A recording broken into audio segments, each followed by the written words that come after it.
Putri Bondan Maharani, teman-teman bisa memanggil saya Putri. Saya tinggal di Pondok Cabai Indah.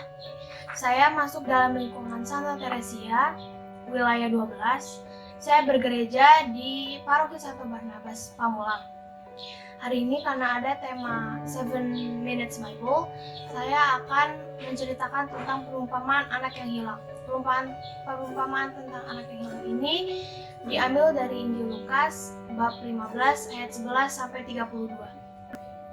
Perumpamaan anak yang hilang ini terdapat 3 tokoh, yaitu bapaknya, anak sulung, dan anak bungsu itu.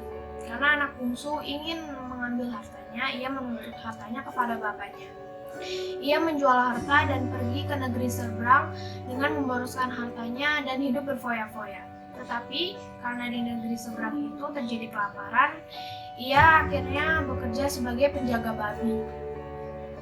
Karena dia sangat kelaparan, jadi dia ingin memakan ampas babi tersebut, tapi tidak diperbolehkan oleh majikannya. Akhirnya dia sadar, karena dia sadar dia berdosa terhadap surga dan terhadap Bapa, ia kembali kepada bapaknya. Dan ternyata dari kejauhan bapaknya bisa melihat anaknya, anak bungsunya itu, dan karena belas kasihannya ia merangkul dan mencium anak bungsu itu. Karena si bungsu merasa tidak pantas, si bungsu itu ingin menjadi pembantu sahaja, tetapi karena kebaikan bapaknya itu, dia diperbolehkan dan dia akhirnya bersukacita dengan bapaknya. Sedangkan si sulung melihat dari kejauhan karena melihat adiknya memboroskan harta, tetapi diterima oleh bapaknya itu dengan menyembelih anak lembu tabun. Si sulung itu merasa iri karena dia tidak pernah mengambil dan memotong anak lembu tabun itu. Tetapi bapaknya mengatakan bahwa kita patut bersukacita bahwa di mana si bungsu itu sudah mati dan menjadi hidup kembali.